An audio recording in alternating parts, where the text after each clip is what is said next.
اب جن لوگوں کو یہ یقین نہیں تھا کہ یہ 70% بچے مرتے ہیں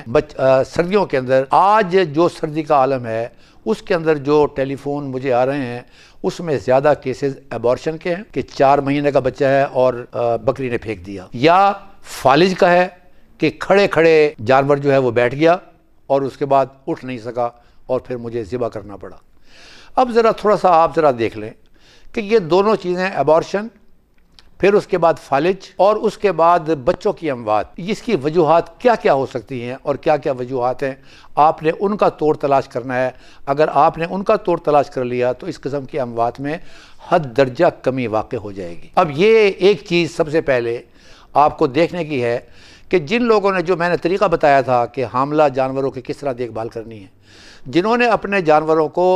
اسی کے مطابق ویکسینیشن بھی کی، انہوں نے ڈیورمنگ بھی کی، اور ایک دن انہوں نے انفیکشن کا بھی خیال رکھا اور اس کی خوراک بھی اسی کے مطابق دی، وہاں پر نہ بکری کے مرنے کی کوئی رپورٹ ہے، نہ وہاں پر بکری پر یا بکری کے بچوں پہ فالج کی رپورٹ ہے، نہ وہاں ایبارشن کی رپورٹ ہے۔ لیکن جو سجن بے پرواہ قسم کے لوگ جو گوٹ فارمرز ہیں، جو یہ سمجھتے ہیں کہ 70% جو بچے مر گئے ہیں یہ امر ربی ہے اور 30% میرا پروفٹ ہے، یہ اب ان لوگوں کے لیے بات ہے کہ وہ ذرا دیکھیں کہ کیا ہوا ہوگا۔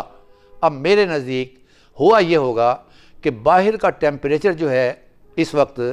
2 یا 3 یہ رات کو اس کا پہنچ جاتا ہے،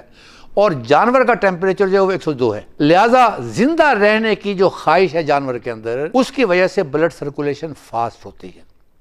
اب اگر میں نے اس کی دیکھ بھال پہلے نہیں کی تھی، اس کو بچوں کے لیے تیار نہیں کیا تھا، اس کو سردی کے لیے تیار نہیں کیا تھا، تو وہ بلڈ سرکولیشن جو ہے وہ کہیں نہ کہیں آ کے ناکام ہو جائے گی، اور اس لڑائی کے اندر جو میری باڈی جو ہے وہ سردی کے خلاف لڑائی لڑ رہی ہے، اس کے اندر ناکامی کی بنیاد پر یا ایبارشن ہو گئی، یا فالج ہو گیا، یا موت واقع ہو گئی۔ اب ذرا غور دیکھیں، جو میرا جو تجربہ ہے وہ یہ بتاتا ہے کہ ایک وجہ اس کی یہ ہے کہ آپ نے اپنی فیمیلز، اپنی بکریوں کی، بھیڑوں کی دیکھ بھال، خوراک، اس بات کا خیال نہیں کیا جو آپ کو پہلوان کی تیاری کے لیے آپ کو کرنا چاہیے تھا، اور جو پچھلے ایپیسوڈ میں نے بتایا تھا۔ دوسری اس کی وجہ جو عام طور پر دیکھنے میں آئی ہے وہ یہ ہے کہ آج کل سردی کے موسم میں اچھی خوراک، اچھے پٹھے اویلیبل نہیں ہیں۔ اگر آپ چرائی کے لیے بھی لے کے جاتے ہیں تو ذرا دیکھیں، 14 گھنٹے کی رات ہے، 10 گھنٹے کا دن ہے، کہنے کو 10 گھنٹے کا ہے، سورج صرف 3 گھنٹے کے لیے نکلتا ہے۔ اب جب جانور جو ہے، جو طاقتور جانور ہوگا، اس کو آپ باہر نکالیں گے تو وہ بڑے صحت مندانہ انداز کے اندر وہ باہر نکلے گا، اور جو کمزور جانور ہوگا وہ سکڑتا جائے گا، جو ہی باہر نکلتا جائے گا وہ سکڑتا جائے گا، اور جب باہر جائے گا تو باہر چرائی بھی ختم ہے سردی کی وجہ سے، اور پٹھے بھی اویلیبل نہیں ہے، وہ خوراک بھی اویلیبل نہیں ہے۔ تو یہ ایک وجہ ہے اچھی خوراک سے ناقص کوالٹی کی خوراک کی طرف جانوروں کو لے کر جانا، یہ ایبارشن، فالج اور موت کی ایک بہت بڑی وجہ ہے۔ یہ آپ اپنے ذہن میں یاد رکھیں کہ خوراک آپ نے اس کو اسی کوالٹی کی دینی ہے جو اس سے پہلے آپ دے رہے تھے، اس کوالٹی پر سمجھوتا نہیں کرنا۔ یہیں سے اموات کا جو تسلسل ہے اور جانور کے فالج کا تصور جو ہے وہ یہیں سے آتا ہے کہ جانور اس قابل نہیں ہوتا کہ وہ سردی کا مقابلہ کر سکے۔ دوسری اس کی وجہ جو ہے وہ منرلز کی کمی ہے۔ یہ ہمیں بھی ڈاکٹرز بتاتے ہیں، ہم لوگ جو خوراک اپنے جانوروں کو دیتے ہیں، اچھی خوراک تو پہلے ہی نہیں دیتے، ہم نے چرائی پہ رکھا ہوا ہوتا ہے، اور وہاں پر بے شمار ایسی چیزیں ہیں جو اس میں اویلیبل نہیں ہوتی۔ اور کسی نے جو کاپر کے بولس بتائے تھے، وہ اس نے کہا ہوگا کہ جی میں نے اتنے پیسے بچا لیے۔ کئی لوگ یہ شکایت کرتے ہیں کہ جی بچہ پیدا ہوا، آنکھوں میں نور نہیں ہے، وہ وٹامن A-D3 اس کا کیا رول ہے؟ یہ وہ تمام چیزیں ہیں جن کی کمی کی بنیاد پر ایبارشن ہوتی ہے، ایب نارمل بچے پیدا ہوتے ہیں اور جو الٹیمیٹلی مر جاتے ہیں، اور اسی کی بنیاد کے اوپر فالج کا اٹیک ہوتا ہے۔ تیسری چیز جو ہے وہ رہن سہن ہے کہ جانور زیادہ ہیں، جگہ تھوڑی ہے، اور نیچے پانی ہے، پیشاب ہے، اور وہ گیلی جگہ ہے، اور وہ کسی جگہ آرام سے بیٹھ نہیں سکتے، فرش کے اوپر ہی بیٹھنا پڑتا ہے۔ پچھلے پروگرام میں نے بتایا تھا کہ لکڑی کے پیلٹس یہ اس کی پسندیدہ جگہ ہے جو اس کو سردی سے بھی بچاتے ہیں اور صفائی ستھرائی کا بھی خیال رکھتے ہیں۔ چوتھی چیز جو اس وقت ایک نئی چیز ہے جو پہلے پاکستان میں نہیں تھی، ہم لوگ ذاتی طور پر اور روایتی طور پر سمجھتے ہیں کہ ہمارے جانوروں کے اندر ٹک کی ریزسٹنس ہے، چچڑوں کی ریزسٹنس ہے۔ موسم کی تبدیلی کے ساتھ چیزیں بھی تبدیل ہوتی ہیں، جس طرح اب جو پاکستان میں لوگوں کے قد، جو آنے والے بچوں کے جو قد ہیں، جو بچے آپ سکولوں کے باہر دیکھتے ہیں، اگر گیٹ پر کھڑے ہو جائیں تو آپ کو قد 2 انچ چھوٹے نظر آئیں گے، یعنی پہلے والے قد جو ہیں وہ کم ہوتے جا رہے ہیں، اور اس کی بنیادی وجہ میل نیوٹریشن ہے۔ اس کا مطلب ہے یا تو خوراک پوری نہیں ہے، اور اگر پوری ہے تو اس کے اندر منرلز اور وٹامنز نہیں ہیں۔ تو یہی بات جو ہے یہ ہمارے جانوروں کے اوپر بھی ہے کہ پہلے ایک زمانے کے اندر ہمارے جانوروں کو سمجھا جاتا تھا کہ یہ ٹک ریزسٹنٹ ہے، لیکن اب نہیں ہے، اور وہ ہے ایک بیماری جو ٹک فیور میں ہی آتی ہے، اور اس کا نام ہے ایناپلاسموسس۔ یہ ایناپلاسموسس جو ہے یہ اصل ایک قسم کا کیریئر ہے۔ میں پچھلے دنوں آرمی فارم میں گیا یہاں لاہور میں، اور وہاں وہ آدمی جو ڈاکٹر صاحب تھے وہ اچھے تھے، اور میں نے ان سے بات کی اور انہوں نے مجھے لا کر رپورٹس دکھائیں تو پتہ چلا کہ 50% پازیٹیو تھی، اور یہ نامراد جو ہے یہ ختم نہیں ہوتی، یہ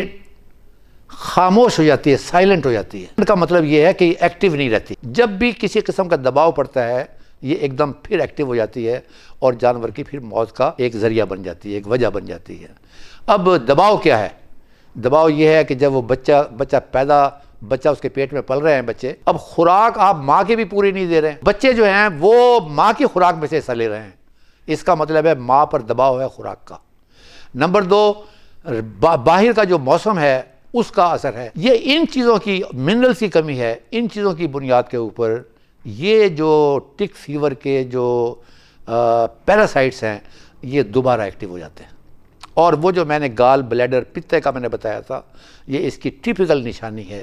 کہ جب یہ ایکٹیو ہو جاتے ہیں تو پھر گال بلیڈر جو ہے وہ بڑا ہونا شروع ہو جاتا ہے، اس کا رنگ تبدیل ہونا شروع ہو جاتا ہے، اور اس کے نتیجے کے اندر اس دباؤ کے نتیجے میں جو جانور پر پڑتا ہے ایناپلاسموسس کا، اس کی وجہ سے وہ جانور مر جاتے ہیں۔ اب میں آپ کو یہ کہنا چاہتا ہوں کہ آپ ان چیزوں کا خیال رکھیں،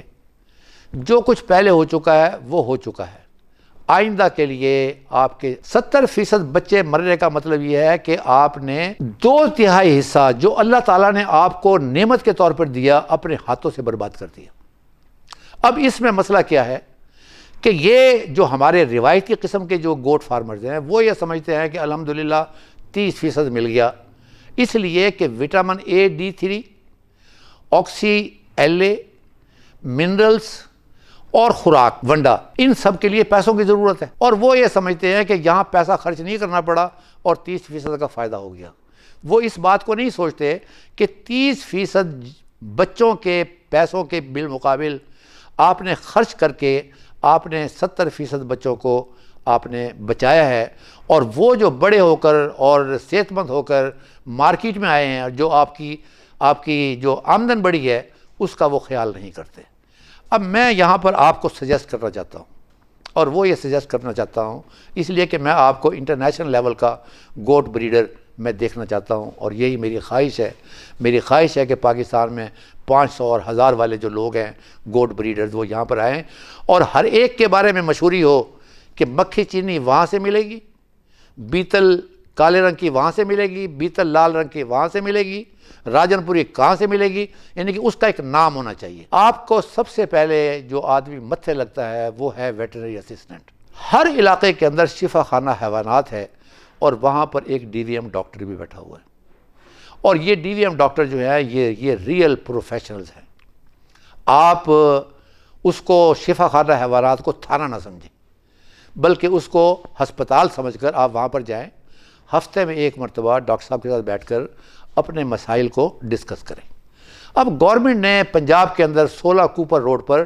ڈائریکٹوریٹ بنایا ہوا ہے پروموشن کے لیے اسمال ریومیننٹس، شیپ اور گوٹس کے لیے۔ آپ کے پاس ان لوگوں کا ٹیلی فون بھی ہونا چاہیے، تو یہ رابطے آپ کے آگے چلتے جائیں تو یہ آپ کو لائم لائٹ میں لے کر آئیں گے، نئی چیزیں آپ کے سامنے آشکار ہوں گی، اور جب آپ مسلسل شفا خانہ حیوانات جائیں گے تو ان کو بھی چاہیے فارمر سے رابطہ، تو وہ بھی اپنے جب کوئی بڑا آفیسر آتا ہے اس کو کوئی دکھانا ہو تو وہ آپ کے فارم پر ضرور لے کر آئیں گے۔ کبھی کبھار گورنمنٹ کی کچھ سکیم ہوتی ہیں پروموشن کے لیے، وہاں سے بھی آپ کو کچھ شیئر مل سکتا ہے۔ اب ایک اور چیز کو دیکھیں، آپ نے رابطہ کر لیا DVM ڈاکٹر سے، بہت اچھی بات کی۔ آپ نے اچھے لوگوں کی صحبت اختیار کی، بہت اچھی بات کی۔ اب تیسری چیز اس کے بعد کیا کرنی ہے؟ جن علاقوں میں ویٹرنری کالج ہے، ویٹرنری یونیورسٹی ہے، ایگریکلچر یونیورسٹی ہے، ویٹرنری کالج کا سب کیمپس ہے، ایگریکلچر یونیورسٹی کا سب کیمپس ہے، ان تمام اداروں کے اندر ایسے پروفیسرز ہیں جنہوں نے شیپ اور گوٹس کے لیے جو مختص ہیں، جسے آپ اسپیشلسٹ کہتے ہیں، آپ ان لوگوں کے پاس بھی جانا شروع کریں، اپنا تعارف کروائیں اور آپ انہیں بتائیں کہ جی میں گوٹ بریڈر ہوں، میں شیپ بریڈر ہوں اور میرے یہ مسئلے ہیں، ان کو بھی آپ بلائیں، آپ خود بھی وہاں پر جائیں۔ ایک بینیفٹ تو یہ ہوگا کہ یہ لوگ آپ کا نام رجسٹر کر لیں گے، اور جب بھی کوئی مفت ٹریننگ ہو رہی ہوگی کہ نئی چیزیں لانے کے لیے، لوگوں کو، فارمرز کو متعارف کروانے کے لیے، یہ آٹومیٹیکلی آپ کو اطلاع دیں گے اور آپ کا داخلہ وہاں پر فری ہوگا اور آپ کو علم مفت میں حاصل ہوگا، جو مختلف تربیتی پروگرام ہوتے ہیں اور یہ فارمرز کے لیے، تو یہ آپ کو ایک بینیفٹ ہوگا۔ دوسری چیز اس کے اندر کیا ہوگی؟ وہ یہ ہے کہ جو پروفیسر، لیکچرر شیپ اینڈ گوٹ کے لیے مختلف کالجز اور سب کیمپسز اور یونیورسٹیز کے اندر بیٹھے ہوئے ہیں، ان کے پاس نالج ہے، یہ ان کی سٹرینتھ ہے، لیکن پریکٹیکل علم ان کے پاس نہیں ہے، اس لیے کہ ان کے پاس بھیڑیں اتنی زیادہ نہیں ہیں۔ جب آپ لوگ جائیں گے تو آپ کے پاس نالج نہیں ہے، لیکن پریکٹیکل علم جو ہے وہ آپ کے پاس ہے، ویسا نالج نہیں ہے، لیکن پریکٹیکل جسے آپ کہتے ہیں شیپ اور گوٹ کی زبان، وہ آپ کو پتہ ہے، تو لہٰذا وہ آپ کے وہاں جانے سے ان کو خوشی ہوگی، اس لیے کہ وہ بھی جو نئی چیزیں مارکیٹ میں آ رہی ہیں اور دنیا کے اندر آ رہی ہیں اور اس کو وہ ایکسپیریمنٹ کرنا چاہتے ہیں، تو وہ آپ کے فارم کو اور آپ کے نام کو اس لسٹ میں وہ شامل کر سکتے ہیں۔ اس طریقے سے یہ ون ون سچویشن ہوگی۔ اب جن لوگوں کے پاس آپ گئے ہیں، آپ ان کا ٹیلی فون نمبر اپنے پاس رکھیں، ہیلو ہائے ٹیلی فون پر کرتے رہیں، اپنے جانوروں کی حالت بتاتے رہیں، وہ آپ کو مفید مشورے دیں گے۔ یہ حاصل ہونے کے بعد میں چاہتا ہوں کہ پاکستان میں ہر فارمر جو ہے وہ انٹرنیشنل شیپ بریڈر ہو، انٹرنیشنل گوٹ بریڈر ہو۔ اب پڑھے لکھے لوگ بھی اس طرف آ رہے ہیں۔ میرے بھائیوں، یہ میں آج کی جو پروگرام تھا اس کے بارے میں نے یہ بات کرنی تھی۔ اگلا پروگرام جو اس گوٹ اور شیپ کا آخری پروگرام ہوگا، وہ ہوگا کہ یہاں پاکستان میں ہر آدمی یہ بات کہتا ہے کہ جی گریزنگ کے بغیر، چرائی کے بغیر شیپ اور گوٹ جو ہے وہ صحت مند نہیں رہ سکتے، ان کی بریڈنگ اچھی نہیں ہو سکتی اور وہ فائدہ مند کاروبار نہیں ہے۔ تو اگلے پروگرام کے اندر اسے کہتے ہیں گریزنگ ورسز سٹال فیڈنگ، کہ آپ نے جانوروں کو ایک باڑے میں رکھا ہوا ہے اور دوسرے نے مسلسل گریزنگ پہ رکھا ہوا ہے۔ ان دونوں چیزوں کے کچھ فوائد ہیں، کچھ نقصانات ہیں۔ اگلے پروگرام میں آپ کو اس چیز کے بارے میں آگاہی دوں گا کہ گریزنگ کے کیا فوائد ہیں، اس کے کیا نقصانات ہیں، سٹال فیڈنگ کے کیا فوائد ہیں، اس کے کیا نقصانات ہیں، ہم درمیان میں کون سا ماڈل لے کے آ سکتے ہیں جو پاکستان کے حالات میں سوٹیبل ہو۔ Thank you very much. اللہ حافظ۔